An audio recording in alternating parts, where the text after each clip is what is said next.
He's a retired police sergeant. He spent years in SWAT and other tactical operations. He's a U.S. Army veteran.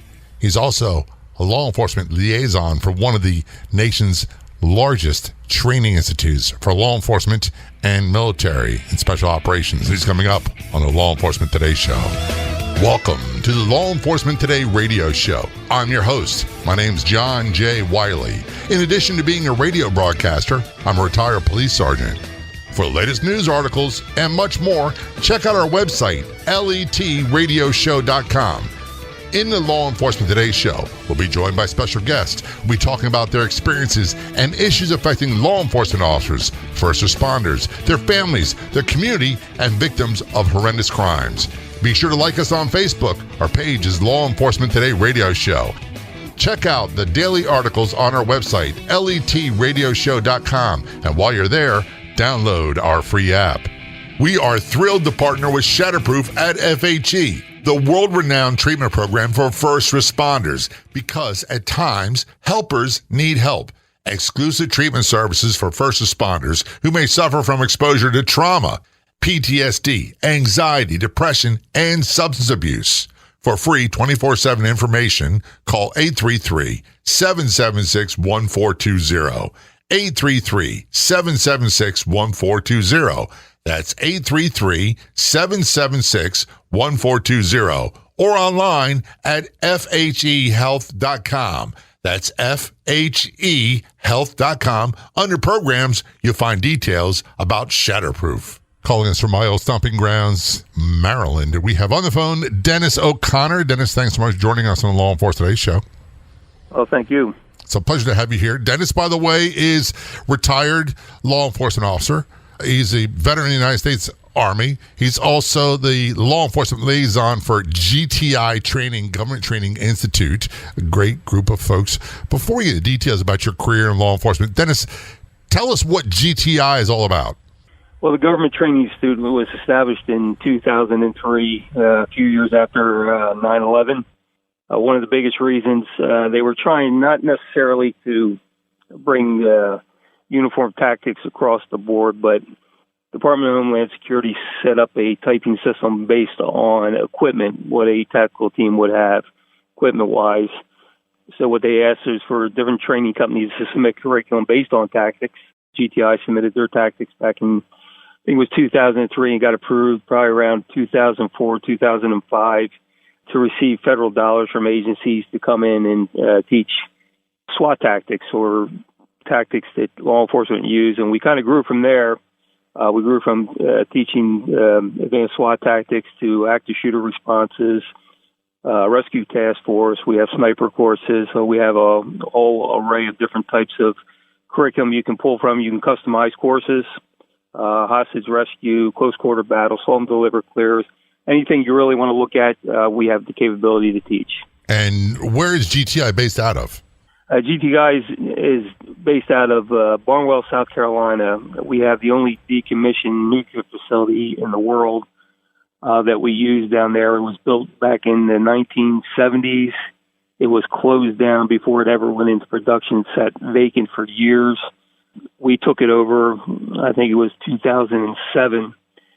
We took the building over. It's a tactical nightmare. Not only does it bring in law enforcement from around the country, it brings in military Tier 1 units also come in there to train. And we have events there. Like we just had the tactical game not too long ago. They run airsoft competitions down there. It's just a huge tactical nightmare from a military law enforcement perspective. Do a Google search for Government Training Institute. I believe it's gtitraining.com is the actual website.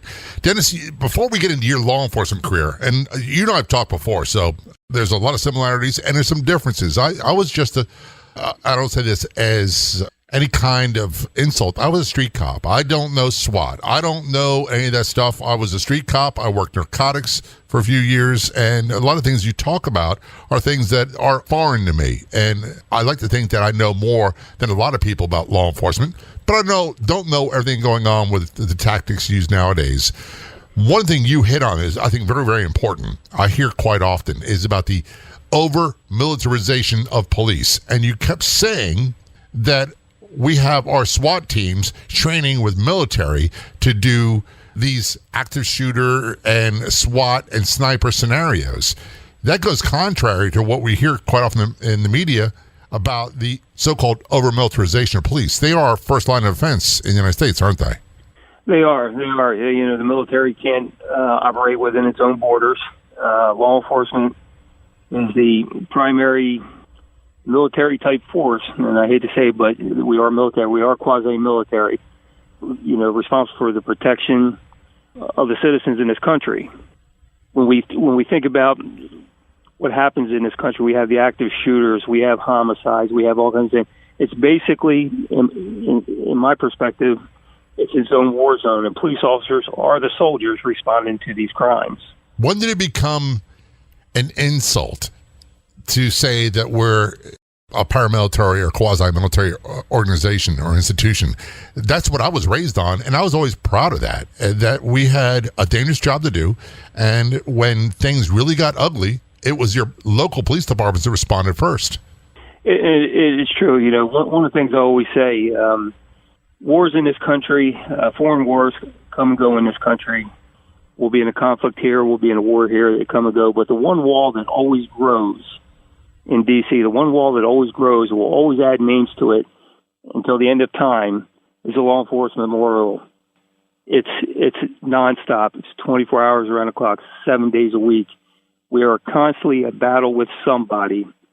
In some jurisdiction, we're constantly having to respond into dangerous situations. We're constantly having to think other ways of dealing with things. We have less lethal. We have lethal. You know, I know nobody likes to hear it, but to me, it is a war zone, but it's not a constant war zone. We're constantly dealing with things, but you never know, turning the corner, you know, the next door you go through, something will happen, or an officer has to make a life and death decision type of tactic, so to speak. Right. And it does. And it comes absolutely out of nowhere. And I think, this is just my opinion, somewhere along the way, we have become convinced that it's an insult to say that that police are American local warriors, that somehow diminishes their role. We're public servants. We're protected. We serve. We do a lot of different things. But when it comes right down to it, it's a matter of life and death. Primarily, when someone threatens my life, that officer's got to be prepared to go to battle quickly. Well, some of my really good friends are retired military guys, and I'm proud of them. They served this country well. They trained well, and they're my best friends. And like I said, I served in the military, but it was years ago. But one of the things about police work and law enforcement, when you're out there every day, especially the street police officer, street cop, he is the first line of defense. The strongest link in the chain in law enforcement is your first responder, the police officers out there every day.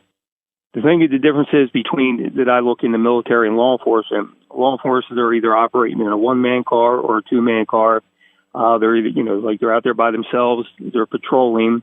You never know when you're going to turn a corner and something's going to go really, really bad. And you don't have time to come up with a plan of action. You don't have time to come up with something that's going to, where you're going to be able to get enough people to you right away. Your first instinct is to respond what's occurring in front of you. I think police officers are way behind the gun sometimes when it comes to training. I think they're behind the gun when it comes to sustainment training. It all comes back down to how are they going to respond to what's in front of them exactly when it happens. And it may be just them and nobody else going to be there is going to be there to help them. Quite often that's the case. A lot of this has to do with economics and finances. I look back at the training we had. While it was great, it was state-of-the-art at the time. The truth be told, we were woefully undertrained in physical defensive tactics. We had just barely above the state-required minimum for handgun proficiency and shotgun proficiency, and we didn't have a lot of the weapons that are available now. When we return, we're going to talk about your career in law enforcement and also talk about a couple incidents that I do want to say, in my opinion, shaped the way American law enforcement has changed. That would be the Texas bell tower sniper, and also the North Hollywood shootout. Those are things that led to the changes in policing in America and the so-called militarization tactics of American law enforcement. This is Law Enforcement Today show. We're going to take a short break. We'll be right back. Every day you put on your uniform and go to work, someone may be counting on you to be there for them in a life or death situation, because emergencies can happen at any time and to anyone. The question is, where do first responders turn when they are in crisis? At FHE Health, our specialized treatment program has helped many first responder families successfully manage PTSD, addiction, and other mental health issues. Struggling? Call FHE Health today at 833-776-1420 or online at FHEHealth.com. Flintstone Media has been the digital messaging bedrock of several brands and businesses, serving as a highly resourceful podcast production house and consultancy firm for over 6 years. Work with a leader in the industry and add a new podcast to your brand's content offerings. From show development and setup through recording and distribution, Jemmy will lend her experience launching dozens of podcasts and producing over 1,000 episodes, making creating your show a simple and easy turnkey process for you. Visit FlintstoneMedia.com for podcast samples. That's FlintstoneMedia.com. Return our conversation with Dennis O'Connor. Dennis is a retired sergeant from Wilmington, Delaware Police Department. He's also a United States Army veteran. He is the law enforcement liaison for Government Training Institute. Check out their website. Just do a Google search for Government Training Institute. Dennis, before we went to break, we talked about the militarization, which is a term used quite a bit, of American law enforcement. And I brought up two examples that stand out in my mind. One, I was obviously very, very young, and I wasn't really cognizant when it happened. That would have been the bell tower sniper situation in Texas. I believe it was Austin. But the one I remember clearly was a North Hollywood bank shootout with the heavily armed guys with body armor. And there were guys, I say guys, men and women from LA Police Department going into gun stores trying to get AR-15s off the shelf so they could do battle. They were doing revolvers and pistols against these heavily armed guys. And those two instances, there are many, but those two in particular stand out as things that made us change radically the way we approach these situations. You're absolutely right. We're a very reactive country. We're not so much proactive. We don't do a lot of forward thinking about what's coming down the pike. In the Texas Tower incident, we had a trained gunman, so to speak. He was a military veteran. I believe he was on the Marines. Decided, to go up on the tower and just start shooting people. And the police officers responded back in the day where they had 38 revolvers. Yeah. And they're trying. But if you do the history on the Texas Tower shooting, those officers were heroes. I mean, they made their way under some of the most adverse conditions and made their way to the top of the tower and eliminated that threat.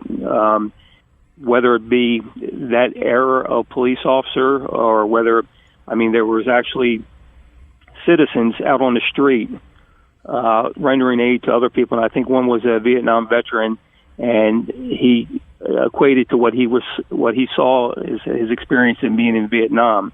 When you talk about the North Hollywood shootout, again, we have police officers that are going in. They stood their ground. We had, two gunmen out there just obliterating the area with gunfire, and these officers stood their ground and returned fire, and they were doing the best they could under the circumstances, but they didn't stop. And that led us to, thinking about, more firepower with police officers, getting in the ARs, getting in the different pistols, the semi-automatic handguns. So we kind of grew from that. It's kind of when we look at the Columbine shooting, the police officers that were responding there didn't do anything wrong. They were doing things based on training. But again, we had this major event. A lot of people got killed, and we started looking at different things. But just to give you an idea how we don't really forward think, when we came up with an active shooter response after Columbine, we started looking at tactics of our T formations, our diamond formations, moving down the hallways, because we knew the schools were being proactive and they were going to be in lockdown mode. So our fighting would be doing in common areas and, like bathrooms or hallways. but we never started really thinking about, well, what if it's not a school? What if it's in a building that doesn't have an active shooter response? They don't have a lockdown procedure. We kind of grew, and then we stopped, and then all of a sudden, we get another active shooter, but it wasn't in a school, so we start to try to change our tactics. We need to be forward thinkers. We need to be thinking about what's the next event, what's the next viable target, what are the next problems that are going to be posed to us that we have to overcome and we have to train our police officers in. Virginia Tech was another example. He chained the doors. It was a breaching problem. So we started looking at different things about breaching, where all of these things we should have been thinking about long before Columbine, because Columbine wasn't the first active shooter in this country. No. There's been a history of them. Yeah. But we never really took the ball and ran with it and thought, all right, let's start thinking out of the box. Right now in this country, we're in the rescue task force. We're talking about post-active shooter. Okay, the shooting's done. We have our contact teams inside, still looking for additional threats inside. Now we're trying to get fire and EMS in here. This has been done in chunks over years, where it should have been done all together with some forward thinking. Absolutely. And we keep saying the term active shooter. And although I'm not a historian, I do remember something about someone who lost a school board election. I believe it was in the upper Midwest back in the early 1900s. And he chained the school doors together and firebombed the school and killed a bunch of kids. Then we had the Boston Marathon bombers with pressure cookers. We also had bombings in New York. These are all things that our law enforcement has prepared for.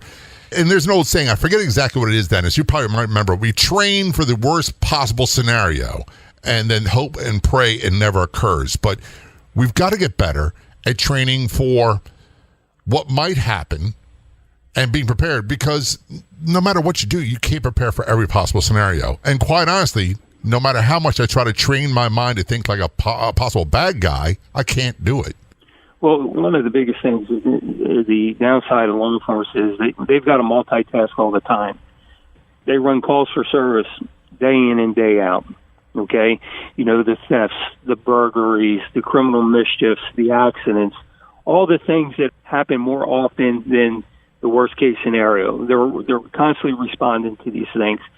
They have to deal with people with mental health issues. They have to do all kinds of different things. But what we're not kind of really training for is that worst-case scenario. We send officers to training, and I always said this. When you send an officer to training, he leaves out there with a certificate. That's all that is. He's not capable or qualified to do what he was just trained in. He just received the certificate saying he attended the class, or he passed the class, whatever you want to say it is.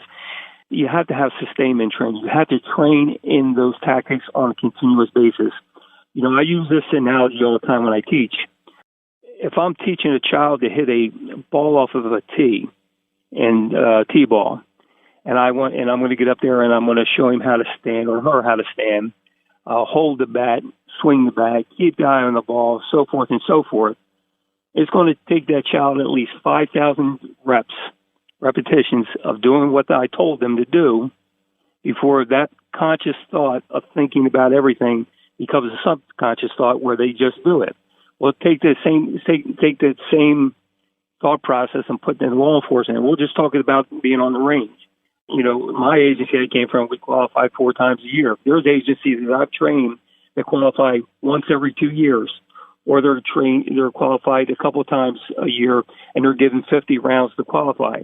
There is no way an officer can be proficient with that handgun, with the accuracy that we demand, with that a little bit of time and that a little bit of ammunition. It can't be done. Our agency, and I'm not throwing them under the bus, but we qualified once a year, and you're right. It's 50 rounds, and it's at various distances where you're shooting at a paper target. Right. Real life gun battles are not stationary paper targets. When you have someone shooting at you and you're shooting back and you're running and there's civilians around, there's a whole lot of things that changes it, and it's not even close to how we trained. And that's why I said what we did was just barely above the state required minimums. We were talking with Dennis O'Connor. Dennis is a retired sergeant from Wilmington, Delaware Police Department. He's also a U.S. Army veteran, and he's the law enforcement liaison for Government Training Institute. We're going to talk more about law enforcement and the many roles that our law enforcement officers have to perform daily. That's coming up on the Law Enforcement Today show. Don't go anywhere. We'll be right back. Are you wondering where you can find more great podcasts? Head to letradioshow.com, click Be Heard, and discover other fantastic podcasts like this one.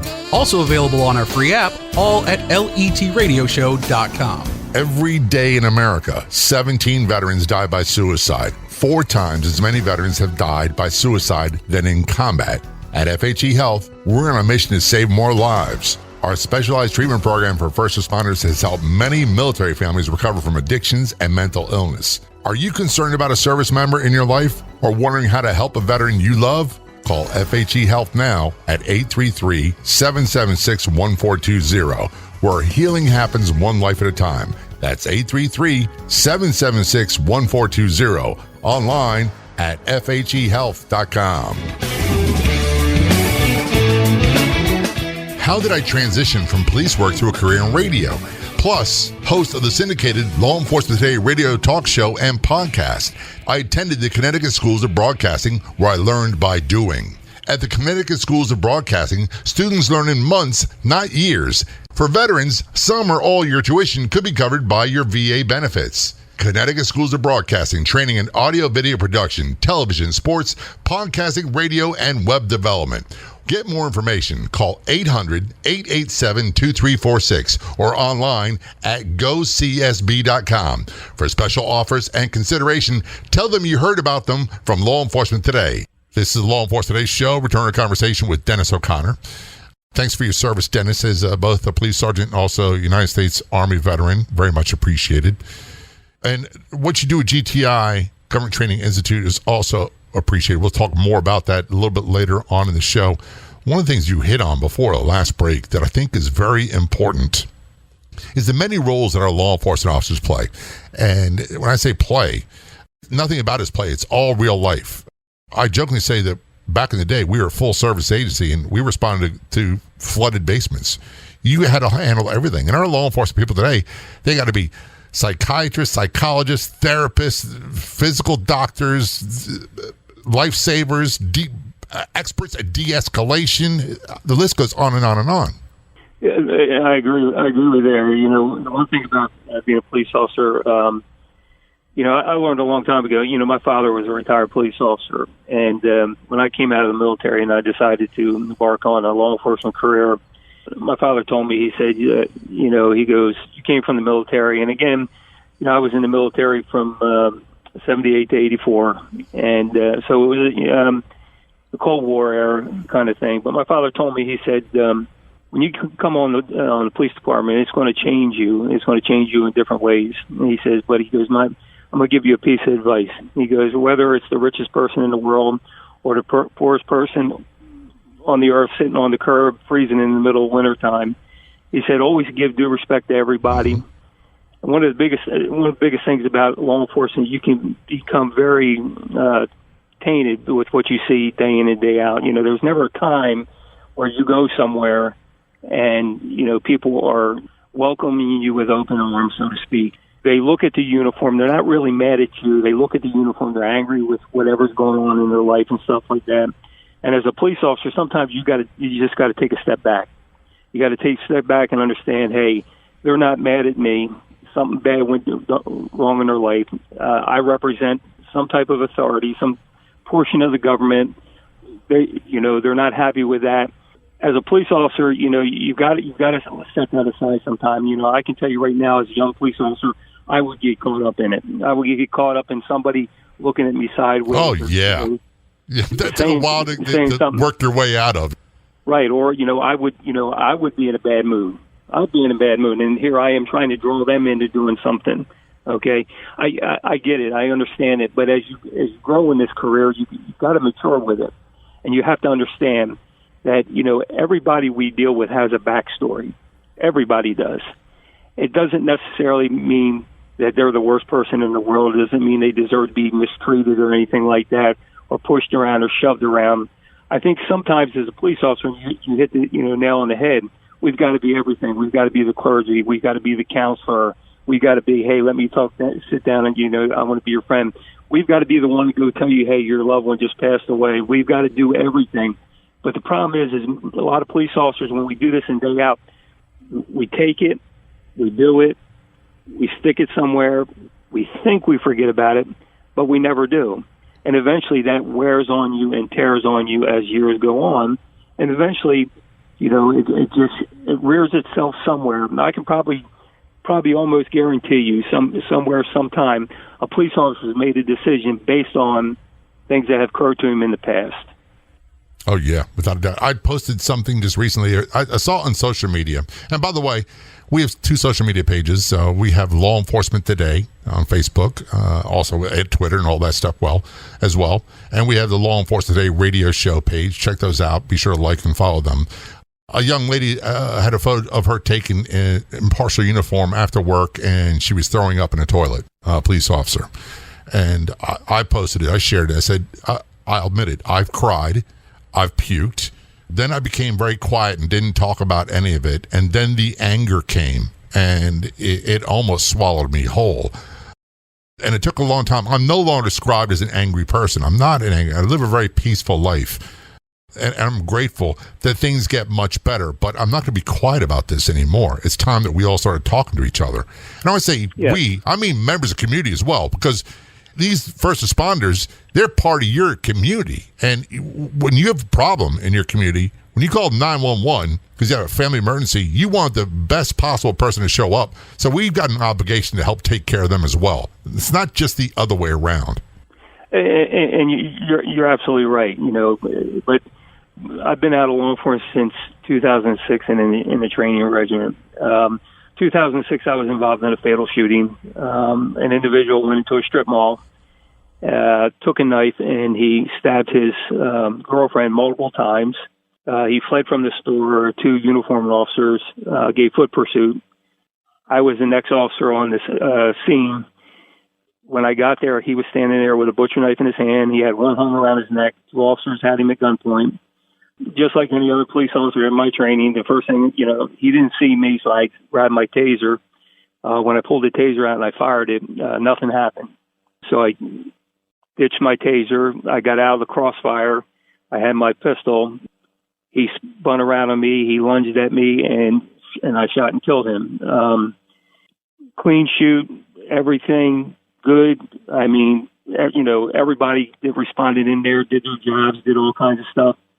It wasn't until probably, I don't know, a month or so later, I wasn't questioning myself, well, why, but I started thinking about the suicide by cop, that, he probably wanted to die.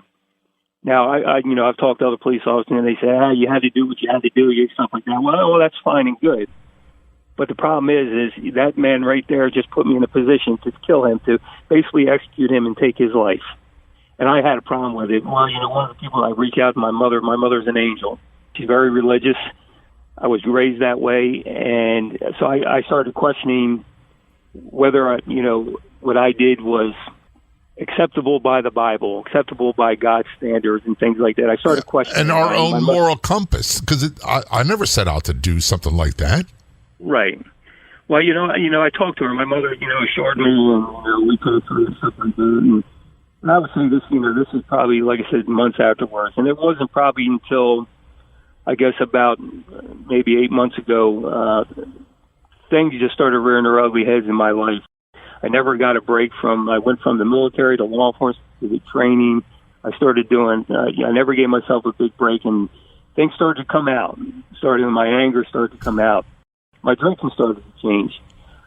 The girl that I'm in a relationship with, she started seeing the changes. She started to see how I was being. She started to see that I wasn't trusting a lot of things in my life or people in my life. Things started to raise their ugly head about things, and it became an issue. And it wasn't until she told me, this is it. You've got to get some help. You got to go talk to somebody. And I did. And to this day, I still do. And I don't see anything wrong with that. I think that's the correct way of handling it. For example, and I say this all the time, I hate this term post-traumatic stress disorder. I hate the disorder part of it. To me, it's more like an injury.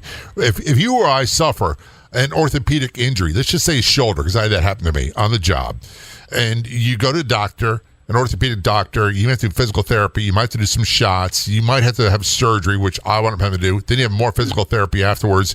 But it was my responsibility, although I didn't create the injury, it was my responsibility to follow through and do what I'm supposed to do to get better from the injury. And that's what you're saying you were doing.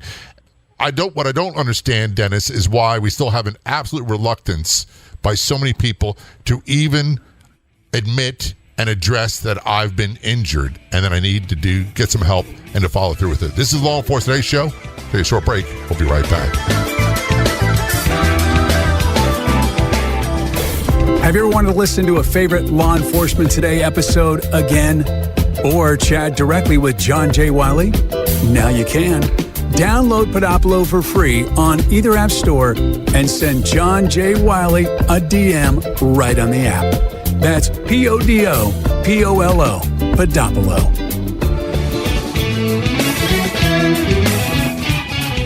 This portion of the Law Enforcement Today radio show is brought to you in part by Pet Rescue Life Facebook page.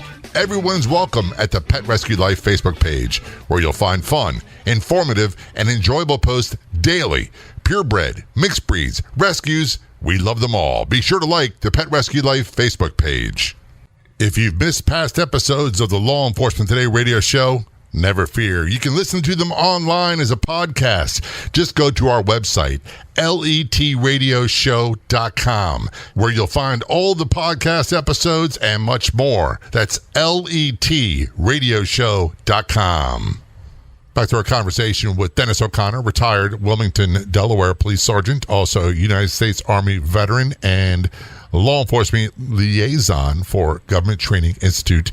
Get more details about them online. Do a Google search for Government Training Institute. Before we went to break, Dennis, you're talking about, and by the way, I'm sorry you had to go through that.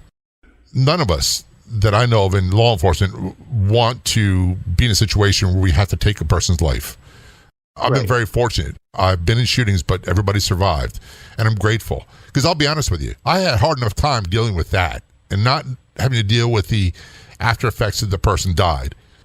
Yeah, that was probably, that's a worst case scenario in any law enforcement officer's lifetime. But, I went back and like you mentioned earlier, I started going through things, my trust issues, the drinking, the anger issues and stuff like that. And one of the biggest things is, I really wasn't recognizing it. I woke up with night sweats. I can't sleep at night. I wake up thinking about various things in my career and stuff like that. I want to sit there and blame it on everything, but the one key feature, and I really mean this, is my partner, the girl that I am with. She saw it. She started recognizing it. She tried to talk me through things. She was like the biggest advocate. So there's always somebody on the outside that gets affected by this, but a lot of times, when they see it, they don't know how to handle it. She was brilliant. I mean, she gave me an ultimatum. She said, "You need to talk to somebody." She said, "I'll go with you." She did whatever she needed to do to get me to take that step, to try to recover from everything that I was feeling and everything that I was going through. So it takes a support network. But the person who's involved in it, the officer, the retiree, or whoever, you have to take that step. I guess you can kind of equate it to being an alcoholic or a drug addiction or whatever. You have to take that first step, but you have to listen. You have to listen to yourself, and you have to listen to your loved ones. And not be defensive, not try to justify it, and just accept, hey, that goes back to that injury. I didn't ask to get injured, but yet I'm responsible for my recovery from that injury, whether it be physical or mental. Granted, Dennis, look, I'm older than you. I've got physical scars. I've got mental scars. And I'm not embarrassed about my physical scars at all. And there was a time where I was very embarrassed about my mental scars, but not anymore. Right. I'm not embarrassed. I'm not embarrassed about it. And I talk it openly with people. Like I said, my best friend in the world is a retired military, former Delta operator. I've sat down many nights and many days with him. His wife has had to deal with things in their life. She has sat down and she has talked to me. She has, talked about the reality of things and so forth. I had a great network. I had people that I could talk to. And, the most important thing about it was nobody looked at me as being a sickness. Like, don't be around me. Don't do this. Don't do that. People were actually reaching out and putting their arms around you and holding you and hugging you and telling you, hey, we'll get through this together. It wasn't say you'll get through this, but we'll get through this together. And I think that's important. I think it's important. But again, the final part of this is when it comes to me, I'm the one who has to make this happen. Do I still struggle with some of these things? Absolutely, I do.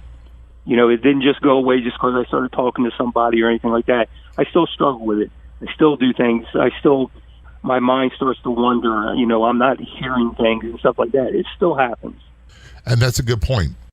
And by the way, for those who aren't in law enforcement, this is all well and good, but what's it going to do with me? This also applies to a lot of our veterans, other first responders. We have correctional officers, dispatchers, firefighters, EMTs, people from normal walks of life who've been victims of horrible crimes, had the same sort of problems. And this is something that is widespread. I read a study recently, Dennis, that say that about 30% estimated of our law enforcement officers are walking around with some degree of post-traumatic stress. And I venture a guess that our retirees, it's even higher. Well, you're absolutely right.